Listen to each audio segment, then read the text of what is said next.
La ilaha illallah Muhammadun Rasulullah alaihi salatullah wa alihi wal ahibbah. Assalamualaikum warahmatullahi wabarakatuh. Dialog Nabi Yahya alaihissalam dengan Iblis laknatullah. Abu Muqatil meriwayatkan dari Salih bin Sa'id dari Abu Sahal dari Al-Hasan bahwa Rasulullah SAW bersabda, suatu ketika Iblis laknatullah sang pengingkar Allah Subhanahu wa Ta'ala mendatangi para nabi dan berbicara dengan mereka. Ia mendatangi semua nabi, mulai dari Nabi Nuh alaihissalam sampai Nabi Isa ibnu Maryam alaihissalam, serta kepada nabi-nabi yang hidup di antara keduanya. Hanya saja, tidak ada nabi yang paling banyak dan paling enak diajak bicara, kecuali Nabi Yahya ibnu Zakaria alaihissalam. Suatu hari Iblis menemuinya. Ketika Iblis itu hendak pergi, Nabi Yahya alaihissalam berkata kepadanya, Abu Murrah. Nama sebenarnya adalah Al-Haris dan gelarnya adalah Abu Murrah. Allah Subhanahu wa Ta'ala menyebutnya dengan nama Iblis karena ia terputus dari segala kebaikan dan rezeki saat disuruh sujud kepada Nabi Adam alaihissalam. Nabi Yahya alaihissalam berkata kepada Iblis, Abu Murrah, aku ingin meminta satu hal kepadamu dan aku harap kamu tidak menolaknya. Iblis menjawab, ya, aku akan mengabulkan untukmu, wahai Nabi Allah. Nabi Yahya alaihissalam pun menyampaikan maksudnya. Aku ingin kamu menampakkan bentuk dan rupa aslimu, serta memperlihatkan berbagai bentuk perangkapmu yang kamu pergunakan untuk membinasakan dan mencelakakan manusia. Mendengar permintaan Nabi Yahya alaihissalam itu, Iblis berkata, Anda meminta sesuatu yang sangat berat. Permintaan Anda membuatku berada dalam kesulitan. Namun aku tidak bisa menolak permintaanmu. Hanya saja, aku harap jangan sampai ada orang lain bersama Anda yang melihatku. Akhirnya, keduanya pun bersepakat untuk bertemu pada esok harinya di saat siang. Pada keesokan harinya, pada saat yang telah ditentukan, Iblis tiba-tiba muncul dan berdiri di hadapan Nabi Yahya alaihissalam. Ia melihat ketentuan Allah Subhanahu wa Ta'ala yang agung. Tiba-tiba, Iblis tadi berubah bentuk menjadi mirip hewan yang buruk dan menakutkan. Bentuk fisiknya seperti babi, wajahnya seperti wajah kera, dan matanya memanjang sama seperti mulutnya. Ia tidak memiliki janggut, rambut kepalanya jarang dan mengarah ke atas. Ia memiliki 4 tangan, 2 tangan di bahu dan 2 tangan lagi di keningnya. Jari-jari tangannya ada 6, hidungnya menghadap ke atas. Ia memiliki belalai. Wajahnya mempunyai tengkuk, kedua matanya kabur. Ia pincang, bungkuk dan memiliki sayap. Baju yang dipakainya berkerut dan robek. Di atasnya ada berhala orang Majusi. Beberapa cangkir kecil mengantung di ikat pinggangnya. Lalu di sekitar bajunya ada 6 jenis minuman dengan warna yang beraneka ragam, seperti putih, hitam, merah, kuning, dan hijau. Di tangannya ada lonceng besar. Di atas kepalanya terdapat telur yang di tengahnya ada besi yang panjang. Selanjutnya Nabi Yahya alaihissalam berkata, Abu Murrah, jelaskan padaku tentang benda yang ada di atas bajumu. Apa itu? Iblis menjawab, benda ini menyerupai milik orang Majusi. Aku yang membuat agama Majusi dan aku memeluk agama tersebut. Nabi Yahya alaihissalam kembali bertanya, jelaskan padaku tentang cangkir kecil yang bergantung di ikat pinggangmu bagian depan. Iblis menjawab, wahai Nabi Allah, di dalamnya ada berbagai syahwat dan jerat perangkapku. Yang pertama-tama, aku jadikan alat untuk menjerat orang mukmin adalah wanita. Apabila dia tetap bisa taat kepada Allah Subhanahu wa Ta'ala, maka aku akan mendatanginya lewat pengumpulan harta haram agar dia tamak untuk mendapatkannya. Apabila dia tetap taat kepada Allah Subhanahu wa Ta'ala dan hidup zuhud, aku akan mendatanginya lewat minuman memabukkan, sehingga aku bisa mendatangkan semua syahwat ini kepadanya. Aku memastikan ada sebagian perangkap itu yang memperdaya orang mukmin, meski dia termasuk manusia paling warak sekalipun. Nabi Yahya alaihissalam bertanya, "Apa bentuk jerat tersebut?" Iblis menjawab, "Nabi Allah, jerat itu berupa berbagai bentuk aksesoris dan perhiasan wanita.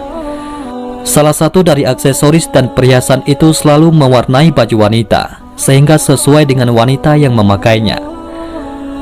Para lelaki pun akan terpikat melihat perhiasan yang melekat pada wanita itu." Nabi Yahya alaihissalam bertanya, "Apa lonceng yang ada di tanganmu itu?" Iblis menjawab, "Nabi Allah, ini adalah kumpulan sumber dari alat musik seperti kecapi, rebab, suling, gendang dan berbagai jenis alat musik yang ada di tengah-tengah masyarakat. Mereka berkumpul di pesta kemaksiatan dengan membawa salah satu alat musik itu. Lalu mereka bernyanyi, bersenang-senang dan memainkan musik. Setiap kali melihat hal itu, aku segera memainkan lonceng ini, sehingga suaranya bercampur dengan suara musik mereka. Dengan begitu, mereka bertambah senang dan bertambah semangat dalam bermusik. Ketika mendengarnya, ada di antara mereka yang mengeluarkan telunjuknya, ada pula di antara mereka yang menghentakkan kepalanya, dan ada pula yang bertepuk tangan. Ini terus-menerus mereka lakukan sampai mereka puas." Nabi Yahya alaihissalam bertanya, "Telur yang ada di kepalamu, itu telur apa?" Iblis menjawab, "Jauhilah diriku dan perangkapku, seperti yang telah dijelaskan oleh para nabi, orang-orang soleh, para ahli ibadah dan mereka yang wara. Anda harus menjaga diri dari godaanku, seperti halnya kepalaku yang menjaga telur ini dari segala bencana." "Bencana apa itu?" tanya Nabi Yahya alaihissalam kepada iblis. "Laknat dan kutukan," jawab sang iblis. Nabi Yahya alaihissalam kembali bertanya, "Kemudian apa besi panjang yang ada di tengahnya?" Iblis menjawab, "Besi panjang adalah alat yang aku pakai untuk membolak-balik hati orang soleh." Nabi Yahya alaihissalam berkata, "Tinggal satu lagi." "Apa itu?" tanya si iblis. Nabi Yahya alaihissalam kemudian melanjutkan, "Mengapa bentukmu sangat buruk dan jelek?" Iblis menjawab, "Nabi Allah, ini karena nenek moyang Anda, yaitu Nabi Adam alaihissalam. Tadinya aku dari golongan malaikat yang mulia. Aku tidak pernah mengangkat kepalaku dari sujud yang kulakukan selama 400.000 tahun. Namun, aku melanggar perintah Tuhan dengan tidak bersujud kepada Nabi Adam alaihissalam. Allah subhanahu wa ta'ala pun murka kepadaku dan melaknatku. Aku pun berubah dari bentuk malaikat kepada bentuk setan. Padahal tadinya di antara malaikat tidak ada yang rupanya lebih bagus dariku. Aku pun menjadi buruk, menakutkan seperti yang Anda lihat sekarang." Nabi Yahya alaihissalam melanjutkan pertanyaannya, "Apakah kamu pernah memperlihatkan dirimu dan perangkapmu ini kepada orang lain?" Iblis menjawab, "Tidak pernah. Demi Tuhan, semua ini tidak pernah dilihat oleh manusia. Hanya Anda satu-satunya yang aku muliakan dengan ini." Nabi Yahya alaihissalam pun berkata, "Sungguh beruntung aku jika kamu mau menjawab dua pertanyaanku. Yang satu umum dan yang satu lagi bersifat khusus." Iblis menjawab, "Tanyakanlah wahai Nabi Allah." Nabi Yahya alaihissalam bertanya, "Terangkanlah padaku sesuatu yang paling menjadi harapanmu, yang paling menguatkan punggungmu, yang paling menghibur juru tulismu, yang paling menyenangkan matamu, dan yang paling mengembirakan hatimu." Iblis menjawab, "Nabi Allah, aku khawatir Anda menceritakan hal ini kepada orang lain, sehingga mereka akan menjaga diri dari hal itu. Dengan begitu, semua tipu muslihatku akan gagal." Nabi Yahya alaihissalam berkata, "Dalam kitab suci, Allah subhanahu wa ta'ala telah menceritakan kondisimu. Berikut tipu muslihatmu kepada para nabi dan walinya. Mereka pun telah menjaga diri dengan cara mereka. Sementara orang-orang yang sesat, kamu pasti lebih bisa menguasai mereka. Kamu dapat mempermainkan mereka seperti tongkat yang dipukulkan kepada bola. Keteranganmu kepada mereka tidak lebih diperhatikan dan dicamkan daripada ucapan Allah subhanahu wa ta'ala." Iblis kemudian menjelaskan, Nabi Allah, hal yang paling aku harapkan dan paling menyenangkan diriku adalah wanita. Ia merupakan jerat, perangkap dan anak panah yang selalu tepat mengenai sasaran. Aku selalu berhasil dengan mereka. Aku berhasil menjatuhkan wanita dalam kebinasaan. Ketika menggoda para ahli ibadah, ulama, mereka bisa mengalahkanku. Lalu aku kirimkan pasukan untuk menyerang mereka, tetapi pasukan tersebut pun kalah. Pada saat demikian, aku ingat dengan wanita, sehingga diriku menjadi tenang, amarahku menjadi reda, emosiku lenyap, jiwaku menjadi tenang, dan kekuatanku menjadi bertambah. Seandainya wanita itu bukan dari keturunan Nabi Adam alaihissalam, pasti aku akan bersujud kepada mereka.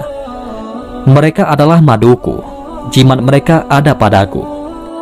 Setiap mereka memiliki kebutuhan, maka aku berusaha membantu mereka untuk memenuhi kebutuhannya.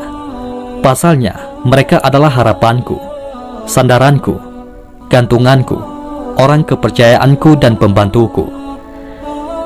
Kemudian Nabi Yahya alaihissalam bertanya, apa manfaat yang kamu dapatkan dengan menyesatkan manusia?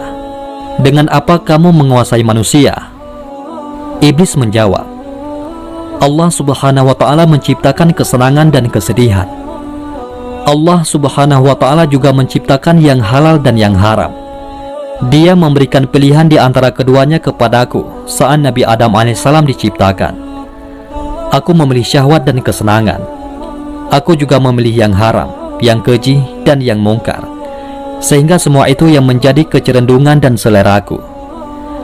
Allah subhanahu wa ta'ala juga memberikan pilihan kepada Nabi Adam alaihissalam.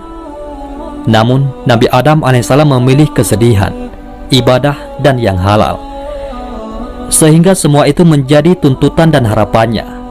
Semua itu menjadi harta dan dagangannya, sementara yang sebaliknya telah menjadi harta dan daganganku. Kebutuhan dan keinginan seseorang merupakan nyawa kehidupannya. Jika kehidupannya hilang, orang itu pun binasa. Betapa banyak makhluk Allah yang ketika kebutuhan, keinginan dan tekadnya hilang, dia segera mati dan binasa. Demikian pula dengan hal ini. Aku telah memilihnya sehingga menjadi syahwat, hawa nafsu dan hidupku. Ketika hal itu hilang dariku, maka aku akan binasa. Namun ketika aku berhasil mengalahkannya, aku akan senang dan tetap eksis. Seandainya syahwat, hawa nafsu, dan hidupku ada pada orang lain, berarti ia telah mengambilnya dariku. Aku pasti akan berusaha sekuat tenaga untuk mengalahkannya, agar ia tetap menjadi penopang hidupku. Nah, dalam hal ini, manusia telah merampas hidupku yang berupa syahwat dan hawa nafsu. Ia menyimpan dan menyembunyikannya. Ia telah bersiap-siap memerangiku. Oleh karenanya, tidak ada jalan lain bagi si pemilik asli untuk mendapatkan haknya kecuali dengan berperang dan mengalahkan manusia yang zalim itu. Itulah kondisiku dan demikianlah aku senang ketika bisa mengalahkannya. Nabi Yahya alaihissalam kembali bertanya, apa bentuk kezaliman manusia sehingga kamu mengatakannya zalim? Iblis menjawab, bentuk kezalimannya adalah dia merampas hawa nafsuku dan menyimpannya di tempat miliknya. Kalaulah bukan karena kezalimannya itu, aku tidak akan berusaha memeranginya dan mengambil barang halal darinya, sebagaimana dia telah mengambil hawa nafsu dan barang haram milikku. Nabi Yahya alaihissalam bertanya lagi, bukankah tidak masuk akal kalau kamu ingin mengambil kembali hawa nafsumu? Padahal kamu gembira kalau dia mempergunakannya, dan bersedih kalau dia tidak mempergunakan hawa nafsumu dalam segala urusannya. Iblis menjawab, kalau dia mempergunakan hawa nafsuku, aku tidak bersedih, tetapi gembira, karena berarti ia telah memenuhi kebutuhanku. Aku malah bersedih kalau dia tidak mempergunakannya. Aku tidak meminta kebutuhanku itu, karena ia telah mengambilnya dariku. Aku juga tidak berharap dia mengembalikannya, sebab hal itu telah melekat padanya. Namun aku ingin dia mempergunakannya. Ketika ia mempergunakannya, maka itu berarti dia telah memberikan kepadaku apa yang menjadi keinginan, pilihan, dan hidupku. Dia adalah bagian dari diriku. Jika dia mempergunakan harapanku, maka itu berarti dia telah membuatku hidup dan bahagia. Pasalnya, dia mempergunakan sesuai maunya. Akan tetapi, kalau dia tidak mempergunakannya, maka itu berarti hawa nafsu tersebut tersimpan seperti tahanan. Jika dia berada dalam keadaan terkekang dan terikat, padahal dia adalah nyawa kehidupanku, sehingga seolah-olah aku dipenjara dan terikat, maka aku menjadi sedih. Dengan begitu, dia mengganti kehidupanku dengan kematian. Oleh karena itu, aku berusaha dengan berbagai cara dan mendatanginya dengan segala tipu daya. Aku kerahkan segala perangkat dan sarana. Aku keluarkan semua hiburan berikut alat-alatnya.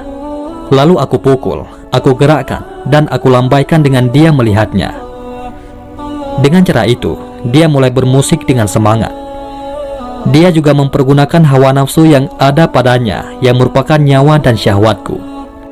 Aku pun menjadi hidup dan bahagia, sampai dia menemukan jalan untuk bergerak dan terlepas dari pohon tersebut. Inilah yang belum aku sebutkan oleh siapapun juga semenjak aku diciptakan. Seandainya aku tidak melihat kelebihan dan kemuliaan yang Anda miliki, aku tidak akan menerangkan semua ini pada Anda. Nabi Yahya alaihissalam kemudian berujar, tinggal satu lagi pertanyaan bersifat khusus dan pribadi yang ingin aku tanyakan padamu. Iblis menjawab, iya, tanyakanlah. Nabi Yahya alaihissalam melanjutkan pertanyaannya, apakah kamu menemukan peluang untuk menggoda diriku dalam pandangan, ucapan lisan, atau itikat kalbu? Iblis menjawab, secara umum memang tidak ada. Hanya saja, ada satu hal dari Anda yang menarik bagiku. Meski begitu, itu sudah cukup bagiku. Ada satu pintu utama yang bisa aku manfaatkan untuk menggoda diri Anda. Ketika mendengar pernyataan iblis tersebut, wajah Nabi Yahya alaihissalam menjadi suram. Beliau bingung, hatinya bersedih, jiwanya terperanjat dan kaget. Nabi Yahya alaihissalam berkata, apakah itu? Iblis menjawab, Anda adalah orang yang banyak makan. Kadangkala Anda terlalu banyak makan, sehingga menyebabkan pencernaan Anda tidak sehat. Kondisi Anda juga menjadi lemah, mengantuk, malas, dan menggampang tidur. Kadangkala Anda tidur di saat Anda harusnya bangun di tengah malam untuk beribadah. Ini yang menarik bagiku dari diri Anda. Nabi Yahya alaihissalam berkata, dengan kondisi tersebut, kamu mendapatkan kesempatan untuk menggodaku. Iblis menjawab, iya. Nabi Yahya alaihissalam berkata, apa yang membuatmu gembira dengan itu? Iblis menjawab, Anda tidak mencamkan apa yang aku sebutkan pada Anda. Aku akan menggiring Anda pada sesuatu yang dibenci oleh Allah Subhanahu wa Ta'ala, yang tentu saja menjadi sesuatu yang aku sukai. Sebaliknya, sesuatu yang disukai Allah Subhanahu wa Ta'ala adalah sesuatu yang aku benci. Ketika manusia memilih sesuatu yang aku benci, aku tidak berdaya atasnya, sehingga aku berusaha sekuat tenaga untuk menipunya sampai dia memilih apa yang aku sukai. Semua itu aku lakukan karena hidupku bergantung pada apa yang aku sukai, disukai pula oleh manusia. Sebaliknya, kematian, kebinasaan, kehinaan dan kelemahanku terletak pada apa yang aku benci dimanfaatkan oleh manusia. Ketahuilah, yang aku benci itu adalah barang yang halal, yang baik serta kesedihan. Sedangkan yang aku sukai itu adalah barang yang haram, yang buruk serta kesenangan. Allah Subhanahu wa Ta'ala telah mengingatkanmu dengannya. Anda cukup beruntung, wahai Yahya. Iblis mengatakan itu karena dia telah memberitahukan kesempatan yang mungkin didapatnya dari Nabi Yahya alaihissalam. Nabi Yahya alaihissalam bertanya, sepanjang hidupku, hanya itu kesempatan yang bisa kamu dapatkan dariku? Iblis menjawab, iya, tidak ada lagi kecuali itu. Nabi Yahya alaihissalam kemudian menegaskan, aku berjanji kepada Allah Subhanahu wa Ta'ala untuk tidak meninggalkan dunia dalam kondisi kenyang. Mendengar hal itu, iblis menjadi marah dan sedih, sebab Nabi Yahya alaihissalam telah melakukan antisipasi tipu daya iblis. Ia berkata, Anda telah menipuku dan membuatku kesal. Harapanku pun sirna dari menggoda Anda.